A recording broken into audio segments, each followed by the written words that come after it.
Welcome to Australia's Crown Melbourne, where the world's top poker players have gathered to play in the Southern Hemisphere's premier poker tournament. FullTiltPoker.net presents the Aussie Millions. Tonight, the chips will be flying when a table full of superstars takes center stage, but there won't be a trophy or a check when these guys are done.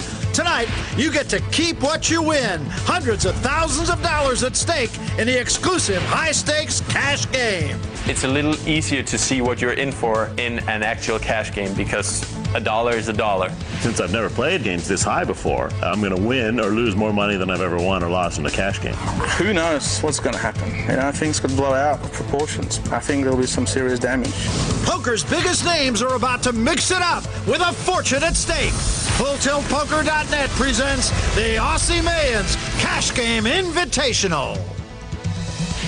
Welcome to Melbourne, Australia, and the Crown Melbourne, home of the 2008 Aussie Millions. Just about to get underway, and we've got a table full of some of poker's biggest names playing for cold, hard cash. Hi again, everybody. Barry Tompkins alongside the professor of poker, Howard Lederer. And Howard, let's meet the players. Well, Barry, there's a good look at Patrick Antonius, last year's big winner in this cash game. He's one of Europe's best young players.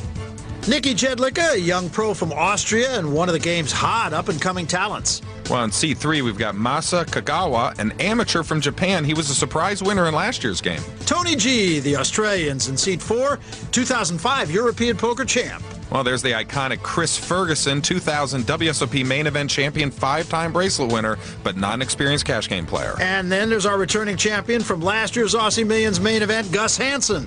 And there's John Juanda, 3 WSOP bracelets to his name. He also won the Speed Poker Championship here in 2006. And Seat 8 is Eli Elezra, the multi-million-dollar Vegas businessman who plays in some of the biggest games in the world. Here are the rules for tonight's game. The game is no-limit Texas Hold'em. Players can buy in for any amount and come and go as they please. And every chip represents an actual Australian dollar amount, currently worth about 90 cents to the U.S. dollar. Well, the cards are out. Action has begun. The blinds, 400 and 800 with a $100 ante. Yeah, and everyone has bought in for a minimum of $100,000 tonight. John Juanda, ace-queen suited. He opens the pot for $2,500 with a solid hand, ace-queen suited up front. February is very cold. Action now folds to Tony G. He folds, as does Chris Ferguson. Yeah, end of March. Gus Hansen is in the blinds. And it looks like he's going to certainly defend the blinds here with a solid hand like King Jack. And he's called. So, 2 players will see our first flop of the night. King 10-8, 3 more spades. Yes, John Juanda has flopped the absolute nuts. Hansen has flopped top pair. This can't be good for Gus. And typically he leads. No, he checks here. And Juanda's going to slow play the pot. And another spade, a deuce of spades on the turn. Well, that's a great card for Hansen. If it had come a non-spade, he probably would lose more on this hand. He's going to lead out. 2,500 the bet. See where he's at. He probably thinks that his hand is good. He just wants to pick up this pot, prevent another spade from hitting, but of course he's run into the nuts. Juanda just calls here, but this will put a screeching halt to Hansen. On the river, the queen of clubs. I'd expect Gus to check and fold. After he gets called on the turn, he has to assume that Juanda has a flush. And he does check. Juanda bets 4,000. Well, Gus is probably going to throw his hand away, I'd expect.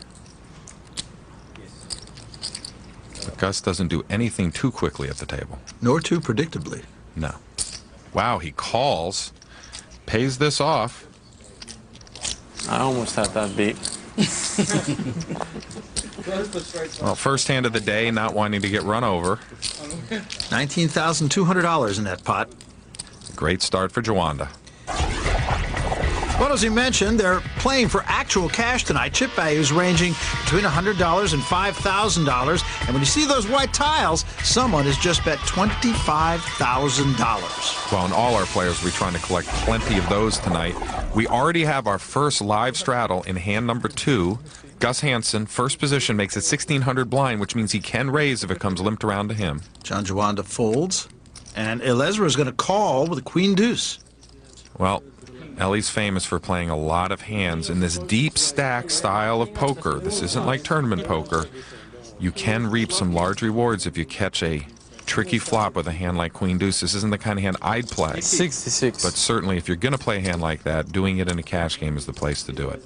Jedlicka is going to raise it to 6,600. Well, the way you punish plays like limping in with the Queen Deuce is to raise with a marginal but likely good hand like Ace-9. You need to make Ellie pay to try and draw out against you. So now it's 5,000 more to Gus, and he does have a Gussy kind of hand, 6-4 suited, another tricky hand.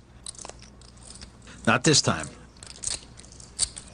Ellie calls 5,000 more, certainly hoping to catch a tricky flop, but paying a big price to do it. 6,600 he's already in this pot. Two players now to the flop. Ace-10 deuce, and Jedlicka's caught top pair. You check dark? Well, certainly that's a great flop for Nicky. He's flopped top pair, and Ellie has actually flopped a pair. 10,000. Wow, he calls.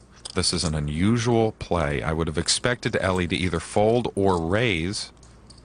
Ace of diamonds on the turn. Ellie checks. He's certainly swimming upstream here and in big trouble, drawing completely dead. Nicky slow plays. And a queen of clubs on the river. Well, now Ellie may feel like he just drew out against 2 jacks or a 10. He bets a defensive 10,000. Certainly Nicky's going to call and pick up this nice pot. And a good pot it is. 56,800 in that pot.